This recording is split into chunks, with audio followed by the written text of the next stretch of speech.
It is Wednesday, the 6th day of April 2022. Good evening, ladies and gentlemen. Thanks for joining me on the 6:30 p.m. edition of News on My Media Prime Television. Beaming live from Douala, the nation's economic capital.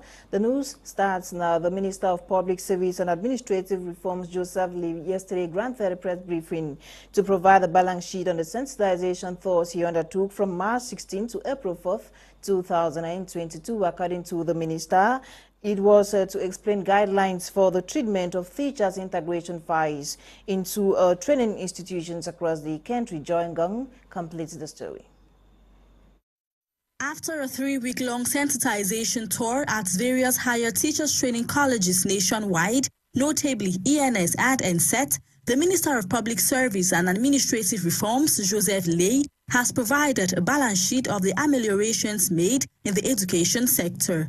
This was during a press briefing organized on Tuesday, March 5, 2022 in his ministerial department. This communication, therefore, gives me the opportunity to inform you on the implementation of these important presidential instructions, which are intended to improve the quality of service provided to users in general and to teachers in particular. Minister Joseph Lee took out time to explain the measures prescribed to his ministry by President Paul Biya as guidelines for the treatment of teachers' integration files. The head of state has prescribed to the ministry under my charge, I quote, to take all necessary steps to speed up the processing of files of graduates from teachers training colleges, end of quote. In concrete terms, MINFOPRA has been instructed to 1. Render the compilation of teachers' absorption file systematic before the end of their training by the concerned and institutions that govern them. 2. Ensure, in collaboration with the competent state universities, that absorption files of ENS and NSET graduates are systematically submitted. As an appraisal of his sensitization tour, Minister Joseph Lee acknowledged the warm reception of government-proposed measures by the student teachers of the various training institutions he visited and their willingness to help out. A wonderful exercise, meeting those young men and young ladies. We gave them all those informations and their reaction was very positive. They also were very glad with the measures taken by the head of state. And I can tell you that they are very satisfied. And we also went there to listen to them. And they made many suggestions everywhere we have been. Because we told them that we can't do this job alone.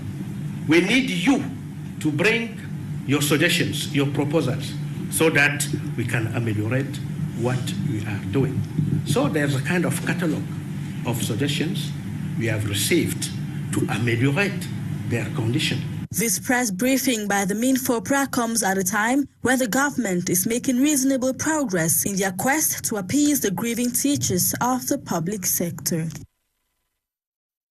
Nsungkikang reports in there. Now, the Minister of Arts and Culture, Bidonkwa, has granted an urgent Sierra Leonean High Commissioner to Cameroon. The two men discussed the similarities both nations share and ways to strengthen these ties. And the regional correspondent Colette Lum tells us more.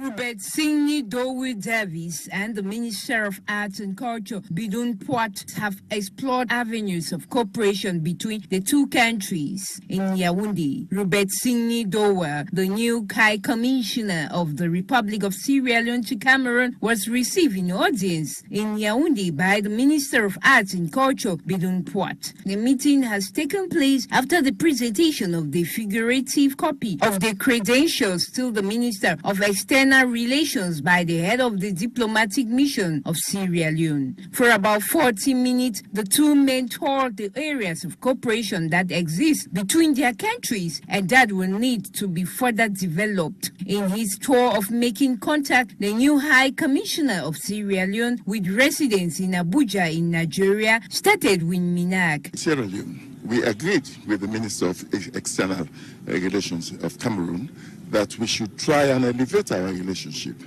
There is so much in common between Sierra Leone and Cameroon, but we have allowed it to low. We have to activate it.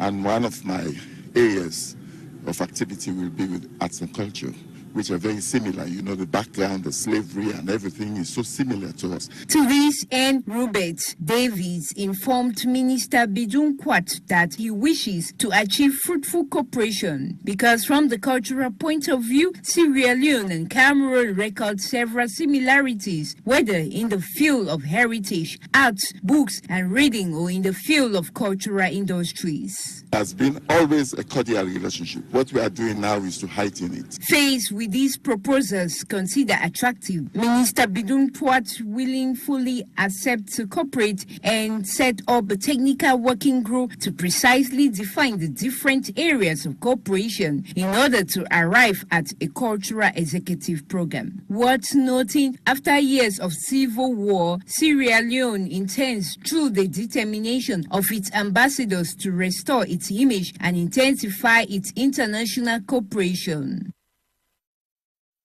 In the Southwest region, 39 out of 41 councillors adopted the Administrative Management and Stores account for the Tiko Council for the 2021 financial year. The budget, which stands at over 1.2 billion francs CFA, has a 65.3% realization as opposed to 64% for the 2020 financial year. Kuma Onore completes the story from Tiko.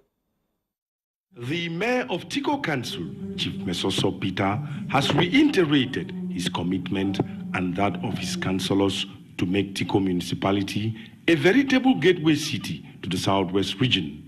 He was speaking recently during the first ordinary session dedicated for the examination and adoption of the Administrative Management and Stores Keepers account for the 2021 financial year.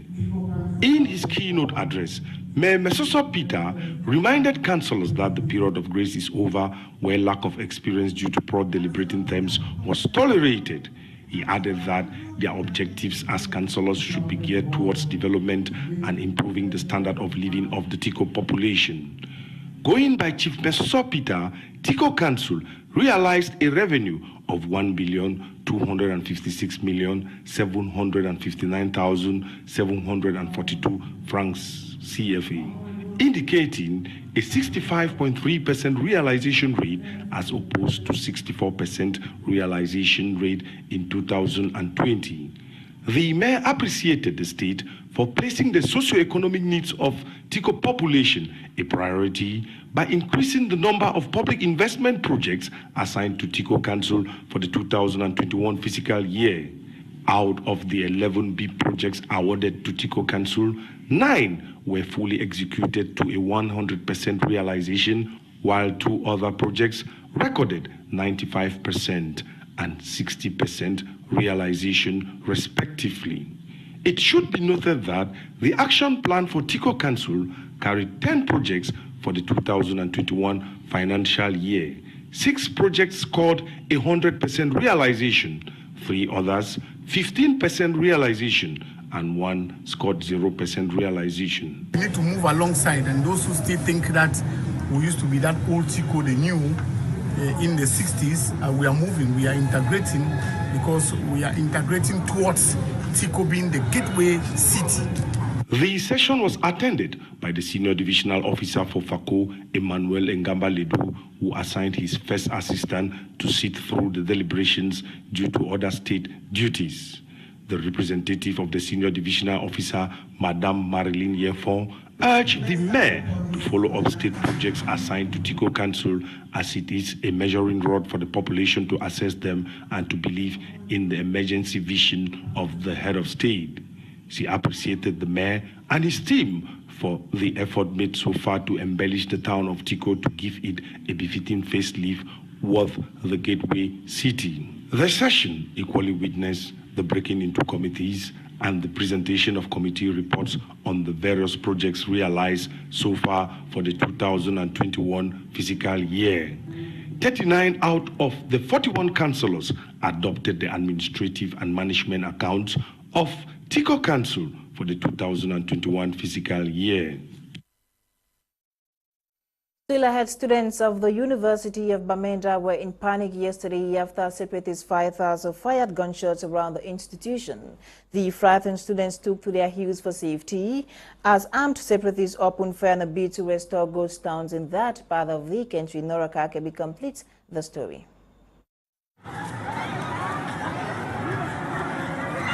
Classes and other activities in the University of Bamenda were interrupted yesterday, April 5, as separatist fighters reportedly fired gunshots very close to the campus. It is unclear if the gunshots were as a result of the gun exchange between the separatist fighters and the military. However, what is certain is the fact that many of the armed separatists have been seen in Bambui and Bambili to enforce the ghost town operations. This violence comes after a man and his two sons were killed in cold blood recently, and the separatists declared the region ghosted. It should be noted that those who traveled to Bambili yesterday morning were left stranded due to the insecurity. According to a student, most of the security forces stationed in the campus of the University of Bamenda abandoned their posts and moved to the upper part of the institution. Amateur videos circulating on social media showed students running helter-skelter, each trying to save their lives. For some years now, armed separatists have used lockdowns to demonstrate their control of various localities, though many people in the restive regions think the move is overbearing on the civilian population. Almost all the villages around the region have suffered and witnessed the consequences of the separatist lockdowns. Every now and then, ghost towns are announced and implemented by separatist fighters who are struggling to implement their authority in some areas. In a society where evil is regarded as good and vice versa, there is need for positive alterations and solutions. One of these evil acts is the phenomenon of rape that is becoming alarming in the nation's capital city, Yaoundé, and other parts of the country. After a 45-year-old man raped a 5-year-old in Yaoundé, Central Regional Correspondent Colette Lum caught up with a human rights advocate and a legal mind. Her report. Following the incident that occurred in the nation's capital of a 45-year-old man who raped a 5-year-old child, including many other cases of rape in most areas of the country, it is therefore a cause for concern. Why an increase this despicable act? Late March this year, it was alleged a girl named Faith was raped and murdered in the West region, and culprits went scot-free, and many other cases not reported for fear of stigmatization or fear of the fact that most often the victim is blamed for the act and the culprit goes unpunished. With child sexual abuse a widespread problem, the phenomenon has become so rampant in the country that women now live in constant fear for themselves and their children. Boys will be boys. She was drunk. Women say no, but they mean yes. The way she dressed was asking for it. All these and many more are statements made to justify rape. But are there any reasons to actually justify these shameful acts? Not only that, but carry out on children. It's really disheartening. The question that pricks my mind is, why should a man of such age take advantage of a baby who doesn't even know what is happening? I think about the situation and I can't lay my hands on the reason why they should do that. If not for certain reasons best known to them, I would prefer to take off the metaphysics situation whereby it is about what goes beyond the physical, like a spiritual aspect, because I don't realize why an old man of that nature will rape a 5-year-old child. And if it is not for a spiritual situation, then what else could it be? Worth noting, more than countable cases have been reported within a span of a few months in Cameroon. It should be recalled a 17-year-old girl identified as Minette Faustin was reportedly raped to death in Douala. Is there a way out? It's not just one case that has come to us, but so many. So let's try to look at the solution to this problem. At times, being too focused on why the problem had to occur rather makes us derailed rather than bringing us to the right track. For such a situation to be remedied, our parents, Australian mothers, should watch clearly on their children, and you should not just entrust a baby in the hands of someone you don't know. Can the case of the 5-year-old child, Faith, Minette, and many others be punishable by law so as to put a final nail on its ugly head? Rape, as defined by the Cameroon Penal Code in section 296, says that when a man forcefully or without the consent of a woman has sexual intercourse with a woman, for the offense, the punishment is between 5 to 10 years. It is provided in section 296 of our penal code. There are many times people might think that even married couples could not be charged for rape. Nevertheless, men are called upon to use their consciences, fear God. Women are called to safeguard themselves and kids. The population of Limbe has been called to keep observing hygiene and sanitation measures despite the decline in the number of cholera-infected cases. The call was made by the director of the Limbe District Hospital during a visit of members of the Limbe Rotary Club to donate drip stands to specialized hospitals in Bota. Kuma Onore completes the story. Following the ongoing cholera epidemic that took the towns of Boya, Tiko and Limbe by surprise since early March this year, considering the fact that the district hospital Limbe was chosen as a specialized center for the management of cholera patients, the Limbe branch of the Rotary Club International decided to provide assistance to this center in the form of 54 drip stands after observing that caregivers had to carry drip sets on their hands to be administered to patients. The Limbe Rotary Club members, led by Dr. John Dakwa, Joseph Mbambule, and Dr. John Dukwe, were received at the center by the director of the Limbe District Hospital, Dr. Muleka Obasi, who described the gesture as timely. So we heard about this and we saw what was happening, and some of our friends who are medics came here just to talk, and they realized that some patients hadn't drip sets at their caretakers had to stand holding drips. So within 3 days, we met on Tuesday, we decided and we came out with our personal efforts to produce 52 drip sets that we are officially handing over to you today. We hope it's going to help you. He used this opportunity to call on the population to continue respecting hygiene and sanitation measures despite a decline in the number of infected cases. He added that the gesture will go a long way to help them to provide holistic care to the patients. It is worth mentioning that the Limbe Rotary Club is currently constructing a borehole at the Limbe Regional Hospital with a 2,000 liters reservoir to supply potable water to the hospital and its environs, a gesture that will go a long way to curb the outbreak and spread of waterborne diseases in the future. Our Sunrise Arts and Cultural Festival SACFest 2022, an inclusive art and cultural platform which aims at promoting local art and cultural practitioners, is officially opened in Bamenda. The 3-day event will see the use of culture and art to create educative content, as Northwest correspondent Charles Akeba tells us.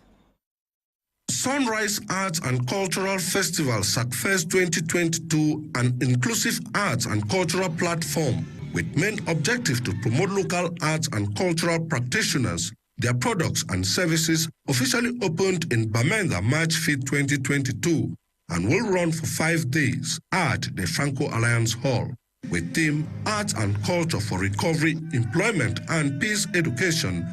Addressing participants, SACFest coordinator Tikum Titus Akuru said, because of the ongoing Anglophone crisis that has turned into a full-blown, the COVID crisis, and many others, believe as artists through the platform SACFest 2022 meet, celebrate what they create, consume and promote creativity. These exhibitions to see that we can even recover ourselves from the trauma that we are going through, for the fact that we cannot even have opportunity to perform or exhibit what we create and produce. Using innovative approaches through arts and culture to create content that will educate people for the necessity for peace. All this, we are confident that by the end of this program, people will recover and also learn means through which they can be able to solve their mental challenges, especially when at the immediate moment of trauma. What can you do? Given the past 5 years with the ongoing socio-political crisis in the Northwest region, which has hampered creativity, the inclusive arts and cultural event has come to add some value to the Northwest public. The artists, when they come out in events like this, to call on the public to know, yes, their artists exist, and also use this opportunity and this platform to call on government, to call on the warring parties that it is important that meaningful peace and dialogue is initiated at every level so that the Northwest again can regain its usual peace that reigned before this crisis. Handling specificity for the development of the artists, the community, and the betterment of the country to some participants. You know, persons with albinism, they are always seen as non-fit and also African mistakes. But with this, they will be involved in the culture and also be seen as Africans as a whole. To really say kudos to the organizer and to also say let more people learn to include persons with disability in every show when they organize as such. The cultural festival, SACFest 2022, at the end will reward excellence and promote creativity in a way that will leverage the status of arts and cultural practitioners of our country and thus curb unemployment and social ills. Onto health, a report that dwells on oral health and hygiene, highlighting its advantages and possible health problems that may occur if not properly practiced. Bokengo Worthy with details. Oral hygiene, which include daily dental practices like brushing, flossing, and keeping the mouth free from diseases and infections such as tonsillitis, is one of the most neglected daily practice for many persons worldwide. Oral health is surprisingly one of the most important and yet most neglected health issue we have in our society today. There is a saying that goes, we are what we eat. If our functionality as human beings is determined by the amount of energy that we have in us, and this energy can only be gotten through the food we ingest through our mouth or the oral cavity.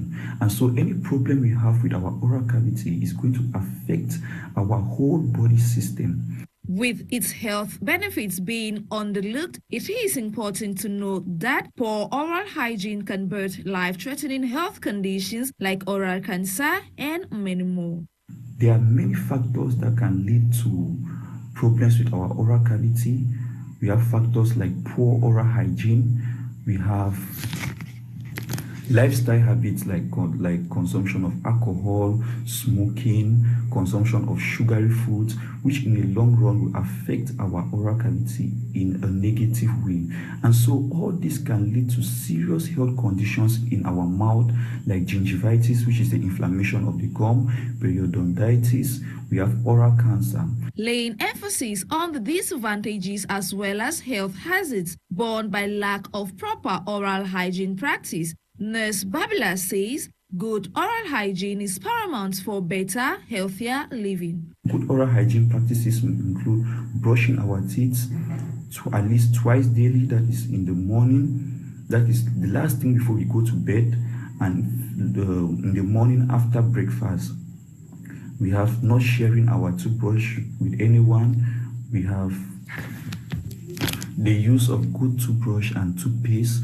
We also have letting the toothpaste in our mouth after rinsing for at least 2 minutes so that the fluorine in it can get into our teeth. Remember, what is important in the paste is the fluoride, which helps to keep our teeth strong. So if you brush our teeth and immediately you rinse the teeth and you throw away, it's like painting a wall and throwing water at the same time. So we let the fluoride to do its work for at least 2 minutes before we rinse our teeth. It is worth mentioning that dental and oral health is an essential part of one's overall health and well-being. And to sports, 8 African referees have been selected by FIFA for the World Cup football tournament scheduled to take place in Qatar this year. Amongst them is Gambia's international referee Papa Bakari Gassama, who officiated a match between the indomitable Lions of Cameroon and the Foxes of Algeria. The Lingante completes the story. Avec Touba au deuxième poteau qui vient permettre à l'Algérie. While the Algerians continue to whine and accuse Papa Bakary Gassama of having officiated in favor of Cameroon on March 29 in Bleeder, FIFA has just confirmed him as one of the 8 African referees who will take the whistle at the World Cup in Qatar. De valider son billet pour la Coupe du Monde au Qatar. Papa Bakary Gassama was therefore beyond reproach on March 29 in Bleeder during Cameroon's victory over Algeria. Despite the controversy and accusations made by the country, the performance of the Gambian international referee did not suffer from any suspicion within the FIFA bodies. In addition, the 43-year-old man is one of the 8 African referees selected for the World Cup scheduled for the next number in Qatar. However, there will be no Cameroonian referee at this competition. On the other hand, the Zambian Janice Sikazwe, the referee who created the buzz during the Mali-Tunisia match of the first day Group F of the African Cup of Nations, will also take part. We've come to the end of the 6:30 p.m. edition of News on My Media Prime Television. Coming up immediately after the news is Prime Eye with Kumlinat and his team. My name is Fon Quinter. I meet again tomorrow for what's making news in and out of the Cameroon of the country. Until then, have a blessed evening in the company of more programs on the African Eye. Bye.